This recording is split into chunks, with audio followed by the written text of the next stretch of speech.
Hannah. So, Wonder Woman, she's such an icon, right? But her origins are, surprisingly intricate when you really dig into them. Oh, absolutely. I mean, everyone knows her, but I don't think people realize just how much her story has, evolved. It's not just one fixed thing, is it? Oh, not at all. It's a rich tapestry, truly. Like her initial appearance, way back in October 1941 in All-Star Comics #8, it was created by this American psychologist, William Moulton Marston, under the pen name Charles Moulton, and artist Harry G. Peter. Oh, a psychologist. That's kind of cool. What was his, big idea for her? Yeah, it is. He actually wanted to create a strong female superhero who embodied force, strength, and power. He was really trying to counter the prevailing idea of female inferiority at the time and inspire self-confidence in girls. And get this, his wife, Elizabeth Holloway Marston, and their life partner, Olive Byrne, they're actually credited as key inspirations for the character. Wow, that's really progressive for the 40s, way ahead of its time. So how did she actually come to be in that original story? So the Golden Age origin story establishes Princess Diana as a trained Amazon warrior, right? Sculpted from clay by her mother, Queen Hippolyta, and then brought to life by the Greek gods on the secluded Paradise Island, which, later became Themyscira. This all-female society lived in total isolation, until U.S. Air Force pilot Steve Trevor's plane crashes on their shores. And, a tournament was held to figure out who would return Trevor to quote-unquote man's world, right? And Diana, she secretly enters and wins it, earning the costume of Wonder Woman. And then she accompanied Trevor back to the United States, adopting the secret identity of Diana Prince, working as a military nurse or secretary. Oh, that's such a classic setup. I love the whole secret identity thing. But you mentioned her origin has changed a lot over the years, right? What's a big one? Oh, absolutely. Over the decades, Wonder Woman's comic book origin has seen, quite a few revisions. The most notable one, which was a little controversial actually, was the New 52 release.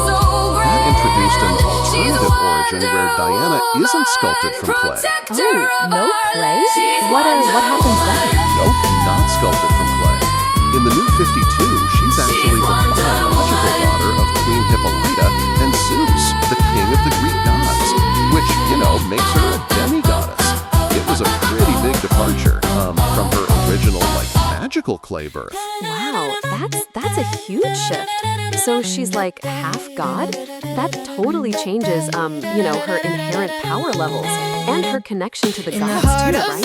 Yeah, exactly. It gives her a really direct familial tie to the Greek gods, and it also provided a source of personal angst for the character. It made her, a bit more complex in that sense. But before all these comic reboots, in the 70s, the character gained widespread recognition with the live-action Wonder Woman television series, starring the absolutely iconic Linda Carter. That premiered in 1975. Carter. She is Wonder Woman for so many people. My grandma still talks about her. Was the show faithful to the comics at first? Totally faithful, at least for the first season. It largely adhered to the World War II era comics, right? Diana, as Wonder Woman, was fighting Nazis alongside Steve Trevor Sr. The origin story presented in the pilot was pretty much spot on. Steve Trevor's plane crashes on Paradise Island, Diana rescues him, and then, a contest is held among the Amazons to decide who takes him back to America, which, of course, Diana wins. Okay, so a perfect, comic-to-screen adaptation for that first run. But I remember there were later seasons that felt a little different, You got it. For the second and third seasons, the series, it moved to CBS and was retitled The New Adventures of Wonder Woman. This really shifted the time frame to the 1970s. So in this updated setting, Diana returns from Paradise Island after, get this, a 35-year absence, and she's reunited with Steve Trevor Jr. Wait, Steve Trevor Jr.? So, like, the son of her original love interest? That's a wild twist. Yeah, exactly. And he's also an intelligence officer, just like his dad. And a truly memorable contribution from Linda Carter herself, Hannah, was the iconic spin transformation used to change from Diana Prince into Wonder Woman. That visual element actually later found its way into the comics. Now, moving to the big screen, Wonder Woman's cinematic journey has seen her origin reinterpreted for both animated and live-action films. And for a lot of fans, the 2009 animated film, also called Wonder Woman, is often cited as like a definitive origin story. What do you think about that one? Is it based on a particular comic run? Yeah, it's loosely based on George Perez's 1987 movie, which was really influential. This film depicts the Amazons' ancient battle with Hermes, their subsequent retreat to Themyscira, and then, Diana's birth. It covers her eventual meeting with Steve Trevor after his crash landing, which is a classic element, and her subsequent departure from the island to confront Eris in man's world. So it's a pretty traditional take, like keeping with the core elements? Mostly, it honors the spirit of the original, but with a bit more modern storytelling.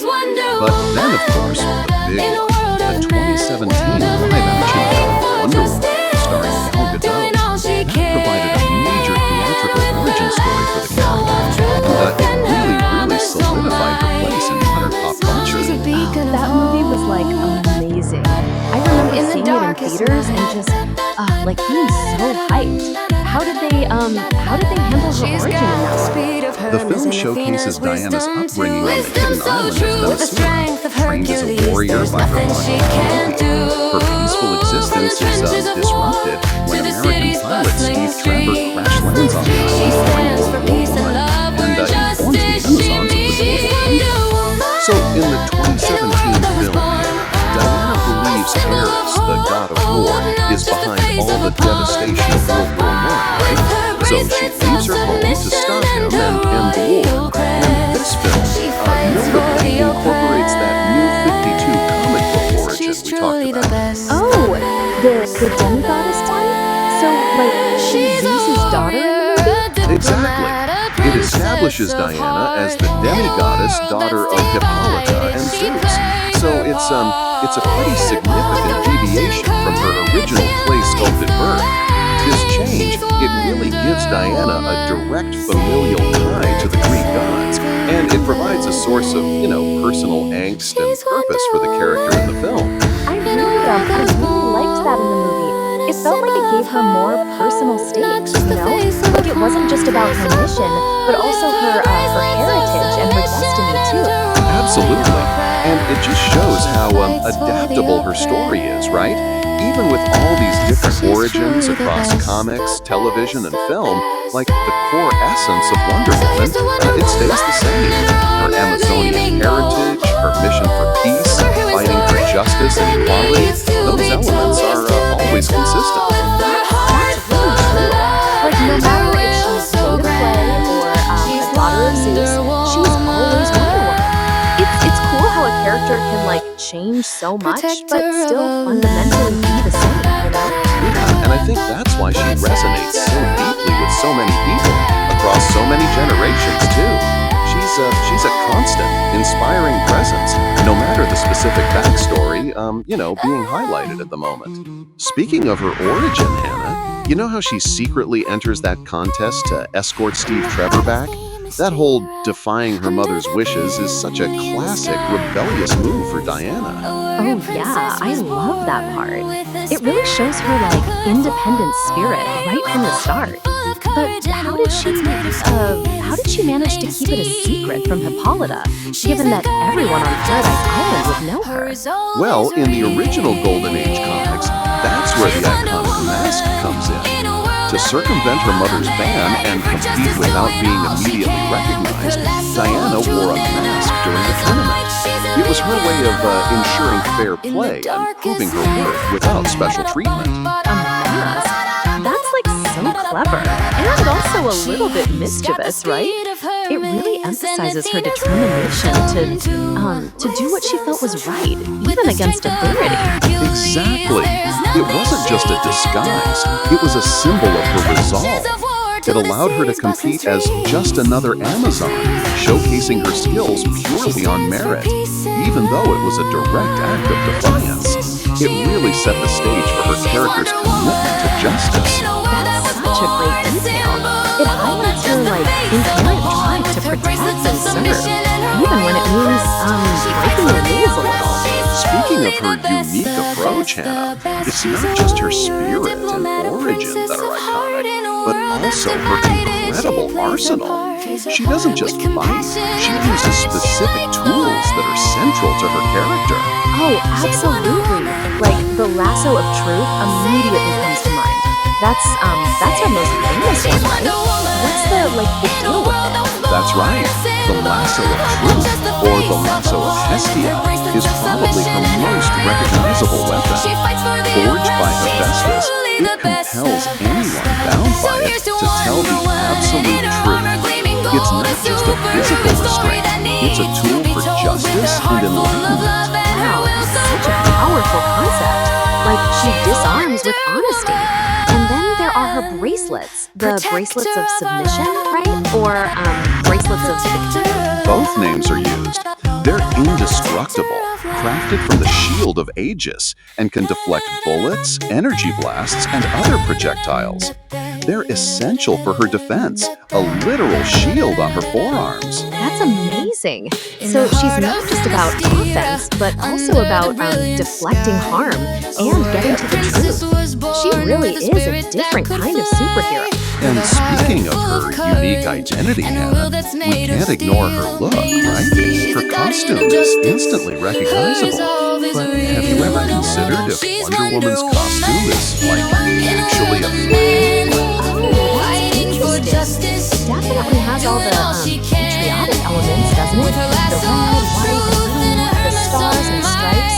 It visually screams America in a way. Exactly. Those design choices are impossible to miss. The star-spangled bustier, the blue shorts with white stars, it very clearly draws from the American flag. Marston wanted her to represent American ideals. But I don't know if it's a literal flag. You wouldn't hoist it up a flagpole. I think it's more like an emblem or a symbol inspired by the flag, embodying the ideals she fights for. That's a great distinction, Hannah. It's not a banner to be waved, but a personal embodiment of principles. It's a uniform that reflects the spirit of justice and liberty she represents. Yeah, it's a powerful statement of purpose. It transcends just being clothing. It's her mission visually represented, a global symbol of fighting for what's right. She's a warrior, a diplomat, a princess of heart.